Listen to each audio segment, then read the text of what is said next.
কিন্তু 15 বছরের স্বৈর শাসনের পর লক্ষ কোটি ছাত্র জনতার গণ অভ্যুত্থানের উত্তাল তরঙ্গে ভীত হয়ে হেলিকপ্টারে দেশ ছেড়ে পালিয়ে যায়। এই দৃশ্য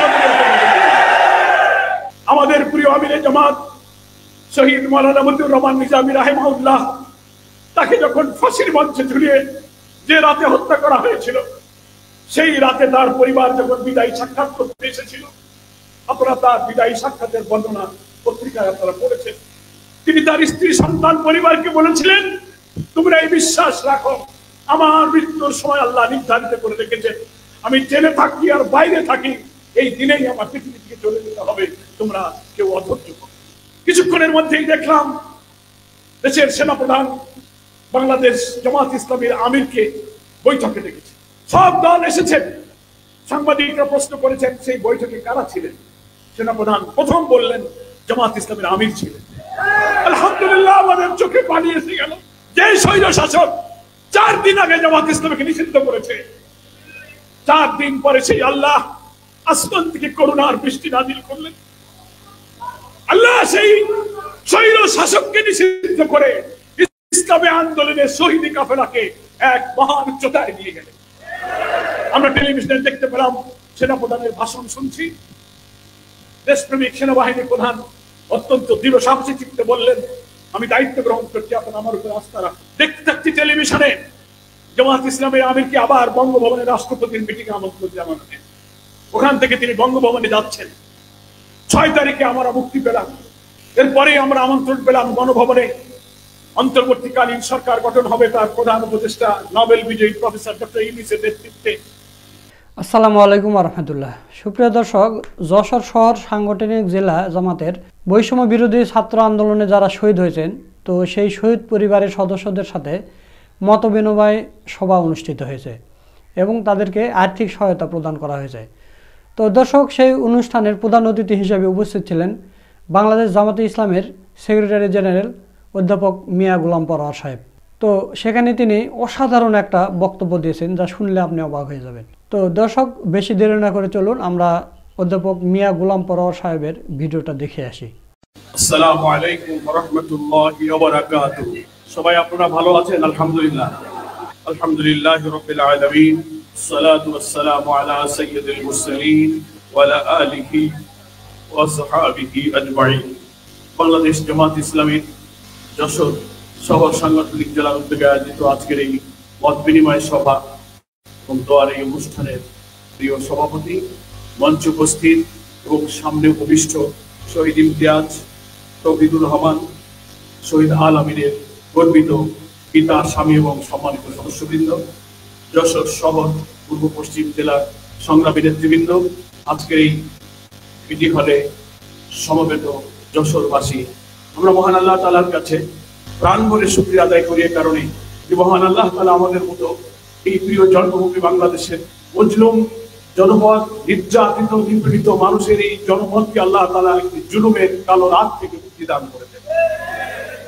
স্বৈর শাসক, অত্যাচারী শাসক নির্বিচারে মানুষ খুন করেছে, গুম করেছে, লুটপাট করেছে, মানুষের শিক্ষা জীবন ধ্বংস করেছে, অর্থনীতি, ব্যক্তিগত জীবন, পারিবারিক জীবন, ব্যবসা বাণিজ্য ধ্বংস করে দুর্নীতি, দলীয়করণ, বিচার বিভাগ, প্রশাসন, রাষ্ট্রযন্ত্রের প্রত্যেকটি অর্গানকে ধ্বংস করে দিয়ে এই জাতিকে ধ্বংস করে একটি অত্যাচারী আওয়ামী ফ্যাসিবাদী শাসক গোষ্ঠী দেশ এবং জাতিকে যে অন্ধকার গহ্বরে নিমজ্জিত করতে চাচ্ছিল, মহান আল্লাহ রাব্বুল আলামিন আগস্ট মাসের 5 তারিখে আসমান থেকে এই জাতির জন্য এক করুণা নাযিল করছে। আমরা সেই রাব্বুল আলামিনের কাছে সবাই প্রাণ ভরে শুকরিয়া জানাই, আলহামদুলিল্লাহ। আজকে এটা কোনো প্রতিবাদ সভা নয়, এটা কোনো জনসভা নয়, এটা একটা মত বিনিময় এবং দোয়ার অনুষ্ঠান। আপনারা দেখতে পাচ্ছেন, মিডিয়াতে চোখ রাখলেও আপনারা দেখছেন, সারা বাংলাদেশে ইতিহাসের অনন্য এই ছাত্র গণ অভ্যুত্থানে 1000 ছাত্র জনতা জীবন দিয়েছে। হাজার হাজার ছাত্র জনতা আহত হয়ে হাসপাতালের বেডে চিৎকার করছে, কান্নাকাটি করছে, কারো চোখ নেই, পা কাটতে হয়েছে, হাত কাটতে হয়েছে, আহাজারি করছে। আমরা যখন দেখতে যাচ্ছি, আমরা তাদের সান্ত্বনার ভাষা হারিয়ে ফেলছি। আজকে যশোরের গর্ব, এই ছাত্র গণ অভ্যুত্থানের 3টি প্রাণ, ইমতিয়াজ, তৌহিদ এবং আল আমিনের শাহাদাতের রক্তের উপরে দাঁড়িয়ে আমরা আজকে মুক্ত বাসাতে স্বস্তি নিঃশ্বাস ফেলছি। আজকে ঐতিহাসিক বিজয়, এই বিজয় ইমতিয়াজ তৌহিদ আলামিল্লাহ হচ্ছে এই বিজয়ের অংশীদার। আমি তাদের পিতা, সন্তান, স্ত্রী যারা জীবিত আছেন, ঢাকা সহ খুলনা সহ দেশের বিভিন্ন জায়গায় শহীদদের শোকাহত পরিবারের সঙ্গে কথা বলা, মিলিত হবার, সান্ত্বনা দেওয়ার, তাদের হৃদয় মনের ভাষা বুঝবার সুযোগ আমাদের হয়েছে। তারা যে মর্মস্পর্শী, যে আবেগ ঘন বর্ণনা এবং আবেগ অনুভূতি প্রকাশ করেন, আসলে তখন ভারাক্রান্ত হওয়া ছাড়া কোনো উপায় থাকে না। আমরা শুধু শহীদের কথা বলেই সান্ত্বনা দিয়েছি যে আপনারা হতাশ হবেন না, মন ভাঙা হবেন না, নিরাশ হবেন না, দুঃখ প্রকাশ করার কিছুই নেই। আপনারা দুই জায়গাতেই সম্মানিত, গর্বিত, মর্যাদাবান, দুনিয়াতে এবং আখিরাতে। দুনিয়ায় আপনারা এই জন্য মর্যাদাবান হবেন, ইতিহাসের অনেক ফ্যাসিস্ট অত্যাচারী শাসকের পতন আমরা দেখেছি, কিন্তু বাংলাদেশের এই আওয়ামী ফ্যাসিস্ট সরকারের যে পতন আল্লাহ তাআলা আমাদেরকে দেখিয়েছেন, দুনিয়ার দেশে দেশে অনেক ফ্যাসিস্টরা পরাজিত হয়, পতন ঘটে, তারা গ্রেফতার হয়, নিহত হয়, কারাগারে থাকে, পরাজিত হয়ে নির্বাচিত হয়, দুর্বল হয়ে, ঘৃণিত, লাঞ্ছিত হয়ে থাকে। কিন্তু 15 বছরের স্বৈর শাসনের পর লক্ষ কোটি ছাত্র জনতার গণ অভ্যুত্থানের উত্তাল তরঙ্গে ভীত হয়ে হেলিকপ্টারে দেশ ছেড়ে পালিয়ে যায়। এই দৃশ্য আজকে ইমতিয়াজ তৌহিদ আলামিনের পিতা মাতা স্বামী সন্তানদেরকে বলবো, 18 কোটি মানুষের এই বাংলাদেশে আজকে যে মুক্তির স্বাদ, মুক্ত বাতাসে স্বস্তির যে নিঃশ্বাস, তার গর্বিত অংশীদার আপনারা।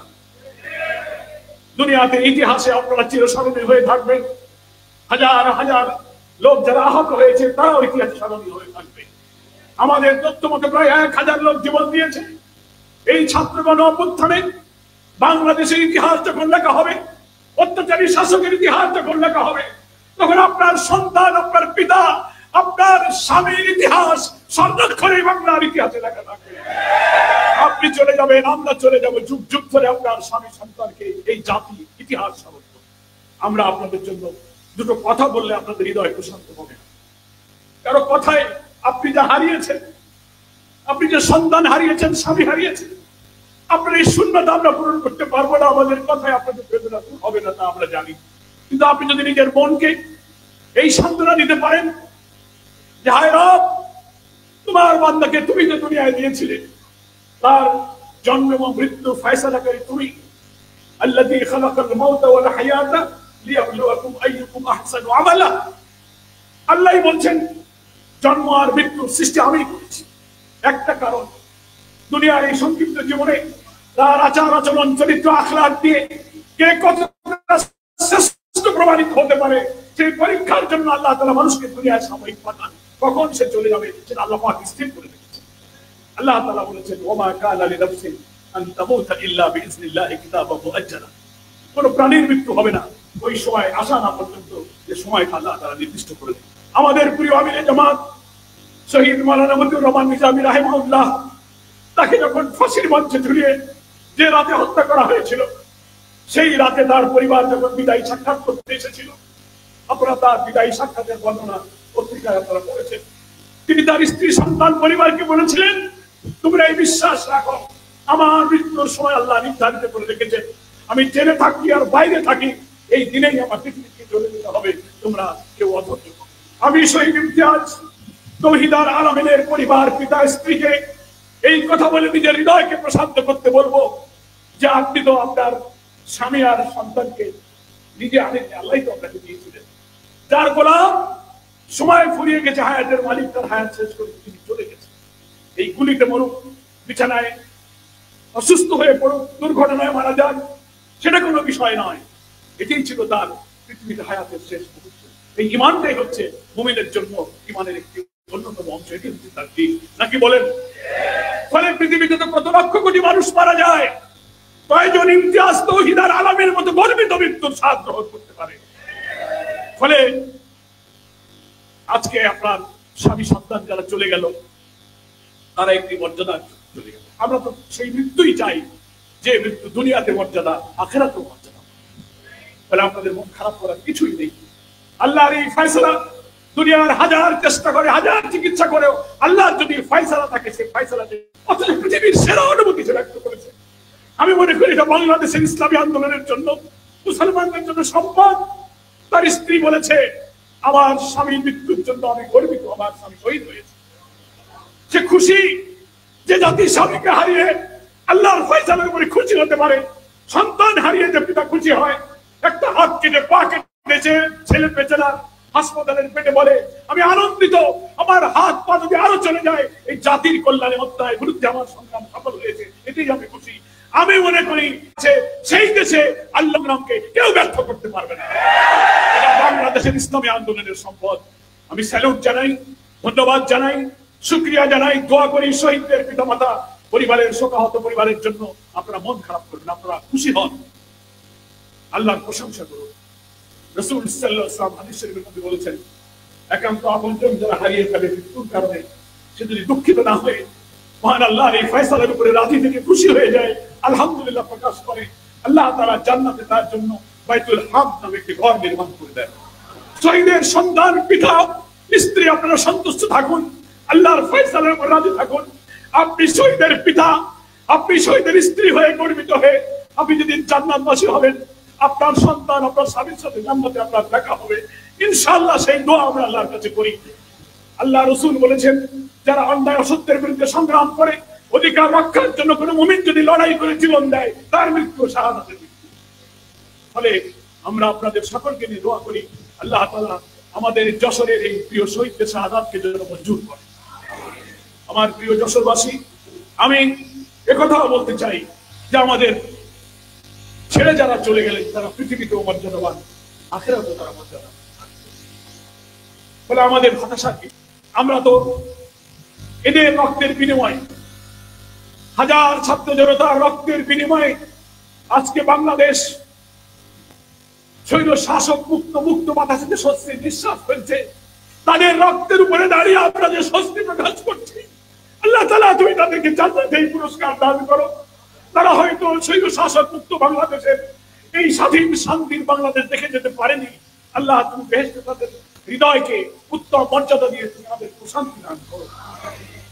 আমরা মনে করি এই শাহাদাতের পর তারা রক্ত দিয়ে এই জাতি, এই দেশ, জামাত ইসলামীকে তারা বিদায়ী করে রেখে গেছে। একটা ঐতিহাসিক দায় আজকে শহীদ ইমতিয়াজরা আমাদের ঘাড়ে দিয়ে গেছে। সেই দায় হলো 15 বছরের এই অত্যাচার, জুলুম, নির্যাতনের অন্ধকার যুগ থেকে একটি মুক্তির নতুন সূর্য তারা উঠিয়ে গেল, একটি নতুন বাংলাদেশের স্বপ্ন আমাদেরকে দেখালো। এখন সেই বাংলাদেশ আমাদেরকে আর যেন কোনো ফ্যাসিবাদ, কোন জালেম অত্যাচারী শাসক আমার মায়ের বুককে খালি করতে না পারে। লুটপাট, চাঁদাবাজি, সন্ত্রাস, গুম, আমার সন্তান, নতুন প্রজন্মের লেখাপড়া, প্রশাসন, ব্যবসা, বাণিজ্য, অর্থনীতি ধ্বংস করতে না পারে, সেই নতুন রাষ্ট্র নির্মাণের জন্য আমাদেরকে কাজ করতে হবে। আমার প্রিয় ভাইরা, ইনশাআল্লাহ বাংলাদেশের মানুষের মধ্যে আমরা সেই স্বস্তি দেখতে পাচ্ছি। আপনি কি কল্পনা করতে পারেন মহান আল্লাহ তাআলা এই জাতির প্রতি কি করুণা না নাযিল করেছেন? আলহামদুলিল্লাহ। আমি তো তখন কারাগারে ছিলাম, আপনারা বাইরে ভিতরে যারা যেখানেই ছিলেন সবাই আমরা শুধু বলতাম যে এই সৈন্য শাসকের কি কোনো পতন হবে না, আর কত জীবন যাবে। কারাগার থেকে আমরা বাইরে খবর দিতাম কি অবস্থা, সারা ঢাকা আগুনে জ্বলছে, 2টায় ভাষণ দেবে, দেখি হয় না, একটু দেরি, 2:30, 3টা অপেক্ষা করতে লাগলাম। ভাষণের আগেই টেলিভিশনের স্ক্রলে দেখতে পেলাম শেখ হাসিনা আর শেখ রেহানা হেলিকপ্টার করে গণভবন থেকে পালিয়ে গেছে। আমরা নেতারা একে অপরকে জড়িয়ে ধরে চোখের পানিতে নিজেদেরকে সিক্ত করলাম, সেজদায় ডায়নামাজে আল্লাহর কাছে আমরা সেজদায় পড়ে গেলাম। আল্লাহ তুমি জাতির প্রতি কি করুণা করলে। কিছুক্ষণের মধ্যেই দেখলাম দেশের সেনাপ্রধান বাংলাদেশ জামাত ইসলামীর আমিরকে বৈঠকে দেখেছে, সব দল এসেছেন। সাংবাদিকরা প্রশ্ন করেছেন সেই বৈঠকে কারা ছিলেন। সেনাপ্রধান প্রথম বললেন জামাত ইসলামীর আমির ছিলেন। আলহামদুলিল্লাহ, আমাদের চোখে পানি এসে গেল। যে স্বৈর শাসক 4 দিন আগে জামাত ইসলামীকে নিষিদ্ধ করেছে, 4 দিন পরে সেই আল্লাহ আসমান থেকে করুণার বৃষ্টি নাযিল করলেন। আল্লাহ সেই স্বৈর শাসককে নিষিদ্ধ করে ইসলামী আন্দোলনের শহীদ কাফেলাকে এক মহান উচ্চতায় নিয়ে গেলেন। আমরা টেলিভিশনে দেখতে পেলাম সেনাপ্রধানের ভাষণ শুনছি। দেশপ্রেমিক সেনাবাহিনী প্রধান অত্যন্ত দৃঢ় সাহসী চিত্তে বললেন, আমি দায়িত্ব গ্রহণ করছি, আপনারা আমার উপর আস্থা রাখুন। দেখতে থাকছি টেলিভিশনে জামাত ইসলামের আমিরকে আবার বঙ্গভবনে রাষ্ট্রপতির মিটিং আমন্ত্রণ জানানো। ওখান থেকে তিনি বঙ্গভবনে যাচ্ছেন। 6 তারিখে আমরা মুক্তি পেলাম। এরপরে আমরা আমন্ত্রণ পেলাম গণভবনে অন্তর্বর্তীকালীন সরকার গঠন হবে, তার প্রধান উপদেষ্টা নোবেল বিজয়ী প্রফেসর ডক্টর ইউনূসের নেতৃত্বে আমাদের সেখানে শপথ অনুষ্ঠানে আমন্ত্রণ জানানো হলো। আমরা সেখানে গেলাম, এক আবেগঘন পরিস্থিতি। তার 2-1 দিন পরেই রাষ্ট্রীয় অতিথি ভবনে জামাত ইসলামীকে অন্তর্বর্তীকালীন সরকারের প্রধান উপদেষ্টা আলোচনার জন্য আহ্বান জানান। আমাদের প্রিয় আমির, বাংলাদেশের রাজনৈতিক নেতৃত্বে অনন্য মানবিক নেতা ডাক্তার শফিকুর রহমানের নেতৃত্বে আমরা রাষ্ট্রীয় অতিথি ভবনে প্রধান উপদেষ্টার সাথে বৈঠক করলাম।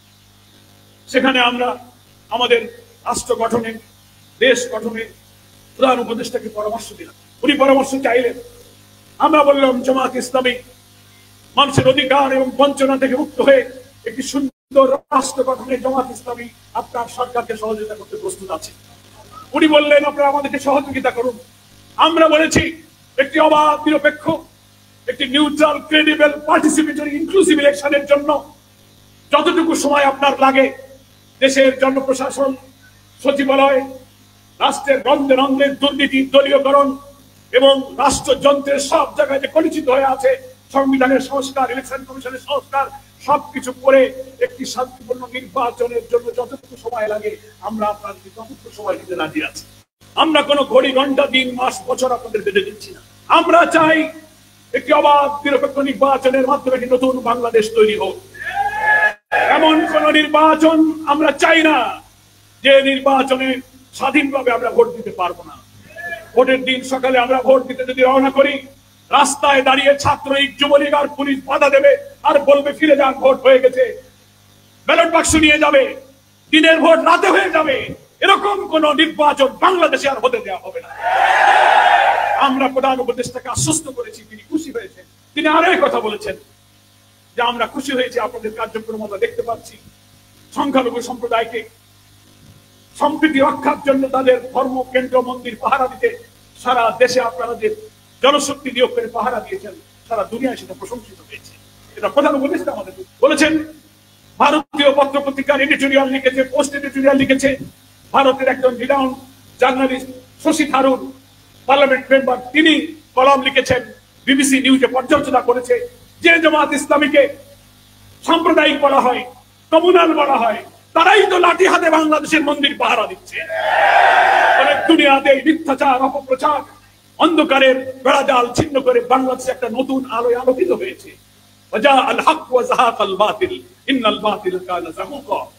সত্য সমাগত, মিথ্যা বিতাড়িত, নিশ্চয়ই মিথ্যা বিতাড়িত হবে।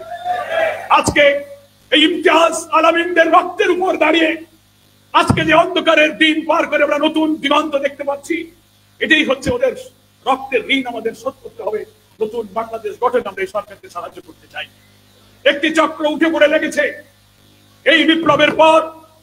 তারা চেষ্টা করেছে আর একটা মিলিটারি কু করার জন্য, তারা চেষ্টা করেছে জুডিশিয়াল কু করার জন্য। দেশপ্রেমিক সেনাবাহিনী, তরুণ ছাত্র সমাজ আবার বুকের রক্ত দিয়ে ঝুঁকি নিয়ে সেই কুকে ব্যর্থ করে দিয়েছে। আমরা যখন খবর পেলাম বাংলাদেশের প্রধান বিচারপতি, আপিল ডিভিশনের জাস্টিস, হাইকোর্টের জাস্টিস, গোপনে তারা বৈঠক করে তারা জাজেস মিটিং এর মধ্য দিয়ে অন্তর্বর্তীকালীন সরকারকে অবৈধ ঘোষণা করবে। সংগ্রামী ছাত্র সমাজকে আমরা বললাম, তারা দেখলে এই খবর পেয়ে 9টার আগে তারা হাইকোর্ট ঘেরাও করে ফেললো। প্রধান বিচারপতি সহ এই সব চিহ্নিত দলবাদ বিচারপতিদের পদত্যাগ দাবি করলো। পদত্যাগ করা ছাড়া আমরা ফিরবো না। তারা পদত্যাগে বাধ্য হলো। বাংলাদেশ একটি জুডিশিয়াল কু থেকে মুক্তি পেল। সবকিছুতে বারবার ব্যর্থ হয়ে আওয়ামী লীগ দেশে বিদেশে একটি চক্র কিছুই তো করতে পারছে না। আমার সংখ্যালঘু ভাইদেরকে কাজে লাগে আওয়ামী লীগ তাদের সাথে ঢুকে নৈরাজ্য সৃষ্টি করে দুনিয়াটা দেখাতে চায় যে এখানে সাম্প্রদায়িক শক্তি মৌলবাদের উৎপাদন হয়েছে। এই অপপ্রচার আর বাংলাদেশের মানুষ খাবে না। তারা আসল সত্য দেখেছে যে না, আমরা তো আমাদের আমিরের নেতৃত্বে ঢাকেশ্বরী মন্দির, ঢাকার মন্দির, হিন্দু বৌদ্ধ খ্রিস্টান ঐক্য পরিষদ, পূজা উদযাপন কমিটি, রাজধানী সহ সারা দেশে আমরা মিটিং করেছি। আমরা প্রশ্ন করেছি, আপনারা বলুন আমাদের বিরুদ্ধে যে অপপ্রচার আছে, বাংলাদেশে একটা মন্দির, তাদের বাড়িঘর, ব্যবসা বাণিজ্য, দোকান, ঘের, লুটপাটের যত ঘটনা আপনারা প্রচার করেন, একটা ঘটনাকে প্রমাণ করতে পারবেন তদন্তে তার সঙ্গে জামাত ইসলামী ও ছাত্র শিবির জড়িত? তখন তারা বলছে না স্যার, এরকম কোন প্রমাণ আমাদের কাছে। আমরা বলেছি কেন তাহলে এই বদনাম? যেখানেই কিছু ঘটে বলে জামাত শিবিরে থাকে, যত দোষ নন্দ ঘোষ। আমরা বলেছি এই দোষ এই অপপ্রচার আপনাদেরকে দূর করতে হবে। আপনাদেরকেই বলতে হবে, না জামাত শিবির আমাদের মন্দিরে হামলা করে না, আমরাই আপনাদের মন্দির পাহারা দিই। বাংলাদেশ সাম্প্রদায়িক সম্প্রীতির উজ্জ্বল দৃষ্টান্ত। এটা একটা অসাম্প্রদায়িক, একটা কমিউনাল হারমোনির মধ্য দিয়ে বাংলাদেশ একটা নিউ ডাইমেনশনে প্রবেশ করেছে। সারা দুনিয়া দেখছে হিন্দু মুসলিম মিলেমিশে আমরা বসবাস করি, কিন্তু একটি আওয়ামী অপশক্তি নিজেরা পরাজিত হয়ে এই পতিত স্বৈরাচার আসবার কোনো জায়গা পায় না বলে নতুন করে আমার সম্পর্ক ভাইদের ব্যবহার করে রাজনীতির হাতিয়ার বানিয়ে বাংলাদেশে বেঁচে থাকার শেষ অরাজকতা সৃষ্টি করছে। ইনশাআল্লাহ সেটা সম্ভব হবে না। যশোরবাসীকে আমি মিডিয়ার মাধ্যমে দেশবাসীকে আহ্বান জানাই, এই অরাজকতায় সন্ত্রাস রাজনৈতিক উদ্দেশ্যে সংখ্যালঘুদের ব্যবহার করার এই হীন মানসিকতা সর্বনাশা রাজনীতি থেকে আমাদেরকে সাবধান করতে হবে। আলহামদুলিল্লাহ হিন্দু ভাইদের মধ্যে এখন মাইন্ডসেট হয়ে গেছে, তারা টের পেয়েছে এই কাজগুলো যারা করে তারা এখন রাজনীতি, এরা দুর্বৃত্ত, এরা পলিটিক্যালি ইউজ হয় একটা চক্রের হাতিয়ার হয়ে। তারা এখন অনেক, আমি একথাও বলেছি হিন্দুদের বাঁচে, আমাদের আমির সাহেবও বলেছেন, আমরা নেতৃবৃন্দ বলেছি, যা কিছু হয় সব জামাত শিবিরের দোষ। এই দোষ, এই অপপ্রচার যেমন আছে, আর একটা দোষ আছে আপনাদের ব্যাপারে। সারা বাংলাদেশের মানুষের মধ্যে একটা ধারণা হয়ে গেছে যে হিন্দু মানেই আওয়ামী লীগ, হিন্দু মানেই নৌকায় ভোট। তাদের বলেছে যে দাদা বাবুরা এই অপপ্রচারটা আপনারা ভুল প্রমাণ করেন। হিন্দুরা কি শুধু নৌকায় ভোট দেয়? হিন্দুরা কি শুধু আওয়ামী লীগ করে? না, হিন্দুরা অন্য মার্কাও তো ভোট দেয়। কিন্তু এই কথা কেন হয় যে হিন্দু মানে আওয়ামী লীগের রিজার্ভ? আপনারা আপনাদের আদর্শ রাজনীতি দিয়ে প্রমাণ করুন যে আমরা আওয়ামী লীগের রিজার্ভ করে শক্তি নই, এটা আপনাদের প্রমাণ। ফলে জামাত শিবির সম্পর্কে মিথ্যাচার আর আওয়ামী লীগ রিজার্ভ শক্তি, আপনারা এই মিথ্যা প্রপাগান্ডা দূর করার দায়িত্ব আপনাদের, এই ঐতিহাসিক দায়িত্ব পালন করেন। দেখবেন বাংলাদেশ একটা অসাম্প্রদায়িক বরং সাম্প্রদায়িক সম্প্রীতির একটা উজ্জ্বল দৃষ্টান্ত হিসেবে প্রতিষ্ঠিত হবে ইনশাআল্লাহ। আশা করি বাংলাদেশ সেই দিকেই যাচ্ছে ইনশাআল্লাহ। আমার প্রিয় ভাইরা, তাই আমি বলছিলাম আল্লাহর করুণার কথা, যে কি রহমত আমরা পেলাম। আমরা তো বহু রহমত নিজেদের জীবনেও দেখি, অনেক রক্ত যায়, অনেক চোখের পানি যায়, অনেক ত্যাগ কোরবানির পরে আল্লাহর রহমত দেখতে পাই। কিন্তু এত অল্প সময়ে আমরা 15 বছর রাজনৈতিক দলগুলো যে আন্দোলন করে যে স্বৈরাচারকে বিদায় করতে পারলাম না। মাত্র 1 মাস যাওয়ার আগেই তরুণ দামাল ছেলেদের উত্তাল আন্দোলনে এমন পরিস্থিতি তৈরি হলো, পুলিশের বুলেটের সামনে, স্বৈরাচারী হাসিনার বুলেটের সামনে যেন গোটা বাংলাদেশ বুক পেতে দিল। বাংলাদেশ বিজয়ী হলো, হাসিনা পরাজিত হলো, তাদেরকে বাংলাদেশ থেকে পালিয়ে যেতে হলো। এটা আল্লাহর এক মহান করুণা। যে জামাতকে স্বৈরাচারী পতিত সরকার নিষিদ্ধ করলো 4 দিন পরেই সেই জামাত ইসলামীকে দেশের সেনা প্রধান, দেশের প্রেসিডেন্ট, প্রধান উপদেষ্টা আমন্ত্রণ করে গণভবনে সেনা নিবাসে নিয়ে গেল। আল্লাহ তাআলা জামাতকে উঁচু মর্যাদায় স্থাপিত করলেন। আমরা ব্রিগেডিয়ার আজমি ব্যারিস্টার আরমানকে হারিয়েছিলাম, ভেবেছিলাম ওদেরকে বোধহয় আর পাওয়া যাবে না। আল্লাহ তাআলা তাদেরকেও ফিরিয়ে দিলেন। আমাদের অফিসগুলো বন্ধ করে দেওয়া হয়েছিল। কেন্দ্রীয় অফিস সারা দেশের কোথাও আমরা বসতে পারি না, বাসায় বসতে পারি না, কোথায় পুলিশ বাড়ি থাকতে পারি না। ঘর ছাড়া আমরা অফিস থেকে, কারাগার থেকে 5 তারিখে আমি তখন জেলার সুপারকে বললাম আমরা এখন বাইরে কথা বলবো, আমাদেরকে টেলিফোন এনে দেন। জেল সুপার, জেলার ডেপুটি জেলার টেলিফোন নিয়ে আমাদের রুমে আসলো। রাজনীতিতে যারা ছিলাম 7-8টা টেলিফোন নিয়ে আসলো। পরিবারের সাথে কথা বললাম, আমাদের নেতৃবৃন্দের সাথে যোগাযোগ করলাম, অনেক পরামর্শ দিলাম, ঘটনা শুনলাম। তারা বলছে যে বাইরে এখন ঈদের আনন্দ, বিকেল বেলা। আমার স্ত্রীকে আমি ফোন করলাম, তোমরা কোথায়? বাড়ি ঘরে থাকতে পারে না, কিছুদিন আমাকে অ্যারেস্ট করেছে। আমার মা ডাকাতে কান্নাকাটি করে বলে আমরা এখন পল্টনের রাস্তা দিয়ে হাঁটছি আর দৃশ্য দেখে চোখের পানি ফেলছি।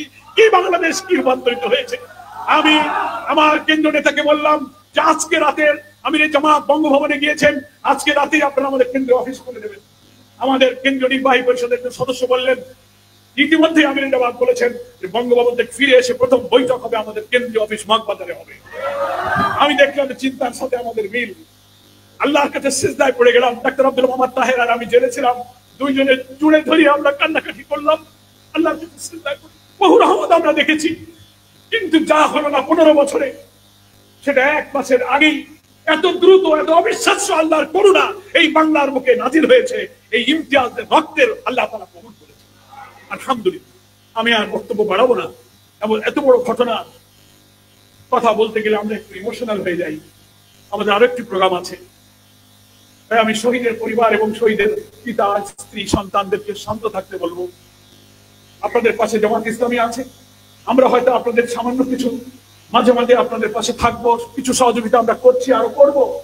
এতে হয়তো আপনাদের কিছু হবে না, কিন্তু এটা মনে রাখবেন, ওনারা বেঁচে থাকলে আপনি দুনিয়ার মর্যাদা সমৃদ্ধি যা পেতেন, নিশ্চয়ই নিশ্চয়ই তারা যেভাবে দুনিয়া থেকে আল্লাহর জন্য জীবন দিয়ে গেল, শুধু তাকে আপনারা ফিরিয়ে দিতে পারলাম না, কিন্তু তার চেয়ে সবচেয়ে ভালো আপনি ইনশাআল্লাহ থাকবেন। আল্লাহ বারাকা দিয়ে, সালামাত দিয়ে আপনার সংসারকে, জীবনকে পূর্ণ করে দেবে ইনশাআল্লাহ। আপনি হতাশ হবেন না। আপনাদের পাশে জামাত ইসলামী থাকবে। আপনার বাড়ি বাসা যেখানে, চৌগাছা, জিকরগেছা, সবটা কেশবপুর, জামাত ইসলামী আপনার পাশে আছে। গোটা বাংলাদেশ আপনার পাশে আছে। কিচ্ছু হতাশ হওয়ার প্রয়োজন নেই। আপনার যে কোনো অসুবিধা, সুবিধা, দুঃখ, কষ্ট, আপনার জামাত ইসলামী লোকেরা আপনার পাশে থাকবে ইনশাআল্লাহ। আপনি অনেক সম্মানিত, অনেক গর্বিত। আসুন, আজকে সাংবাদিক বন্ধুরা এখানে আছেন, অনেক রাজনীতিবিদরা এখানে আছেন, আমাদের বর্ষিয়ার নেতৃবৃন্দ এখানে আছেন। আমরা আসলেই যশোরকে একটি শান্তির যশোরে পরিণত করি। এখানে কত সন্ত্রাস হয়েছে, চাঁদাবাজি হয়েছে, হাজার হাজার লোককে কারাগারে নিয়ে যাওয়া হয়েছে, বছরের পর বছর জেল কেটেছে, মিথ্যা মামলা দেওয়া হয়েছে, ব্যবসা বাণিজ্য, ক্ষেত দোকান লুট হয়েছে, আমাদের ছেলেরা লেখাপড়া করতে পারে নাই, ক্যারিয়ার নষ্ট হয়েছে। জামাত শিবিরের ছেলে হওয়ার কারণে ভালো রেজাল্ট করে কোয়ালিফাই করার পরে পুলিশ ভেরিফিকেশনে তাদের চাকরি হয় নাই। এই জুলুমের রাত কাটিয়ে আমরা একটা নতুন সূর্যের আলো উঠাতে সক্ষম হয়েছি ইনশাআল্লাহ। বাংলাদেশ শান্তি, স্বস্তি, নিরাপত্তার একটি কল্যাণ রাষ্ট্র পরিণত করার জন্য আমাদেরকে ত্যাগ স্বীকার করতে হবে। অনেকে ব্যস্ত হয়ে গেছেন, বলে পরোয়ার ভাই আর কত দেরি, তাড়াতাড়ি একটু ভোট আসুক, এরা কবে যাবে, আমার একটু বদলি, তদবির, প্রমোশন, পদায়ন, ইনক্রিমেন্ট, রাজ্যের তদবির এখন আসবে। বাবা, 15 বছরের ধৈর্য ধরেছো, যে কাম 15 বছরে হয় না, আরেকটু সবর করো। দেশটা গঠিত হলে সব আশা পূর্ণ হবে। এই খাই খাই খাই খাই করে সব খাই ফেলেছে, গাছ মরে যাবে। আগে গাছ বাঁচাও। এই কয়দিন তদবিরে আমি পাগল হয়ে যাচ্ছে, আমাদের সারা বাংলার ছেলেরা পাগল হয়ে যাচ্ছে। আমাদের কাজ করবো, শত শত টেলিফোন ধরতেও পারি না, জব দিতে পারি না। হ্যাঁ, দরকার আছে মানুষ, তারা বঞ্চিত ছিল, নির্যাতিত ছিল, তাদেরকে ডিপ্রাইভ করা হয়েছে। এখন একটা সুযোগ এসেছে, তারা একটু স্বস্তি চায়। হবে, আস্তে আস্তে হবে, কিন্তু একদিনে তো সব হবে না। যে হারে তদবির, বিশাল সমাজের বিরাট বিরাট পদবী লোকেরা, যাদের সাথে জীবনে ফোন করে দেখা করতে পারিনি আমরা, তারা খালি ফোন করে ব্রিগেডিয়ার জেনারেল, জাস্টিস, জজ, এসপি, ডিসি। আরে কি রে বাবা, মনে হয় যেন যে জামাত ইসলামী এমন এক জায়গায় জামাত কইলেই সব হয়ে যায়। তা আলহামদুলিল্লাহ, বলছি দোয়া করেন যেন ওই জায়গায় জামাত যাইতে পারে। কি বলেন, ঠিক কিনা? আপনাদের সকলকে শুকরিয়া জানাই। যশোরের এই বিডি হলে আমাদের অঞ্চল পরিচালক মোবারক হোসেন বলেছেন, 15 বছর পরে বিডি হল, এটা সরকারের জায়গা, জনগণের জায়গা, আমাদের এখানে একটু আসতে দেওয়া হয় নাই। এক বাড়ির ড্রয়িং রুমে 5 জন বসলে পুলিশ বলে নাশকতার ষড়যন্ত্র করতেছো, জেলে চলো। আজকে এই ইমতিয়াজদের রক্তের কারণে আজকে বিডি হলে জামাত ইসলামী উন্মুক্ত জায়গায় মিটিং করার সুযোগ পেয়েছে। এই সমস্ত নেকি, সমস্ত সব কল্যাণ এই শহীদরা পাবে ইনশাআল্লাহ। মহান আল্লাহ তাআলার কাছে তাদের শাহাদাতের জন্য দোয়া করি। আপনাদের কাছে আমরাও দোয়া চাই। আমাদের আমিরে জামাত সহ কেন্দ্র নেতৃবৃন্দ সারা রাত দিন ঢাকা সহ দেশের বাইরে সফর করছেন। ভয়াবহ বন্যায় দেশের বিরাট অংশ প্লাবিত হচ্ছে। জামাত ইসলামের পক্ষ থেকে বন্যা দুর্গতদের জন্য ত্রাণ তহবিল করা হয়, আপনারা সেখানে মুক্ত হস্তে দান করবেন। একদিকে শহীদ পরিবারের সাহায্য, আহতদের সাহায্য, বন্যা দুর্গতদের সাহায্য নিয়ে জামাত ইসলামী নেতৃবৃন্দ রাত দিন সারা দেশে ছুটে বেড়াচ্ছে। আপনারা কি জামাত ইসলামীর জন্য দোয়া করবেন? আমাদের এমন এক আমিরে জামাতকে আমরা পেয়েছি, সকল রাজনৈতিক দল স্বীকৃতি দিচ্ছে। তিনি বাংলাদেশের রাজনৈতিক নেতৃত্বের মধ্যে এক অনন্য, মানবিক, গুণ সম্পন্ন, বলিষ্ঠ, সাহসী, নিবেদিত প্রাণ, অকুতোভয় একজন নেতা হিসেবে তিনি আজকে সমর্থিত হয়েছেন। আল্লাহ তাআলা আমাদের আমিরে জামাতকে নেক হায়াত দান করুন, সুস্বাস্থ্য দান করুন। আমরা তাকে বলি আমিরে জামাত, আপনি বিশ্রাম করেন, আপনার নিরাপত্তা প্রয়োজন। বলে আপনার চুল দাড়ি পাকা দেখে আপনারা বলেন যে আমি বুড়ো হয়ে গেছি। প্রধান উপদেষ্টার সামনে, ইউনূস সাহেবের সামনে উনি বলছেন, আমার চুল দাড়ি পাকা দেখে ভাববেন না যে আমি বুড়ো হয়ে গেছি। বলে আমি যুবক আছি, আমার এনার্জি আছে, আমি রাতে 1-1.5 ঘন্টা ঘুমাইলেই আমার চলে। আলহামদুলিল্লাহ। তো আমাদের এই শহীদ কাফেলার এই রাহবার আল্লাহ তাআলা যেন কবুল করেন। আপনাদের সবার কাছে আমি সেই দোয়া চাই, যশোরবাসী, শহীদ পরিবার এবং এই আন্দোলনে না হয় কেবল 1000 ছাত্র জনতা জীবন দিল, এই 15 বছরে তো হাজার হাজার লোক জীবন দিয়েছে, কত বন্ধু হয়েছে। সকলের ত্যাগ এবং কোরবানি আল্লাহ তাআলা কবুল করুন। এই দোয়া করে আপনাদের সবার কাছে আবারও দোয়া চেয়ে আমি আমার বক্তব্য শেষ করছি। আমাদের একজন জেলা আমির মাস্টার নুরুল কবি এই স্বৈরাচারের পতনের দিনের আনন্দের মুহূর্ত যাতে দেখে দিতে পারলে খবরটা শুনতেন, তার জানা যায় আমি আসছিলাম এই সময়টা। আমরা আজকে তার রুহের মাগফিরাতের জন্য আল্লাহর কাছে এই সাথে দোয়া করছি। আল্লাহ তাআলা নুরুল নবী ভাই সহ যারা এখানে ইসলামে আন্দোলন মুরব্বীরা যারা দুনিয়া থেকে বিদায় দিয়েছেন, এই যশোরের রাস্তাঘাট, শহরে নগরে, পাড়ায়, অলিতে গলিতে যাদের ঘাম রক্ত ধুলা মিশে আছে, যার অবদানে আজকে যশোর একটি শক্তিশালী সংগঠনে পরিণত হয়েছে, আল্লাহ তাআলা সকলের কোরবানি কবুল করুন। এই দোয়া করে আমি বিদায় নিচ্ছি। হাযা মা ইনদি ওয়াল ইলমু ইনদাল্লাহ আলাইহি তাওয়াক্কালতু ওয়া ইলাইহি উনীব। আসসালামু আলাইকুম ওয়া রাহমাতুল্লাহি ওয়া বারাকাতুহু। দর্শক, আপনারা সেক্রেটারি জেনারেল অধ্যাপক মিয়া গোলাম পরোয়ার সাহেবের ভিডিওটা দেখলেন। তো তার কথাগুলো আপনাদের কাছে কেমন লেগেছে? যদি ভালো লাগে ভিডিওটা শেয়ার করবেন, লাইক করবেন। আজকের ভিডিও এই পর্যন্তই। পরবর্তীতে কোনো নতুন ভিডিও নিয়ে আবার আপনাদের সামনে আসবে ইনশাল্লাহ। সকলকে ধন্যবাদ। আসসালামু আলাইকুম ওয়া রাহমাতুল্লাহ।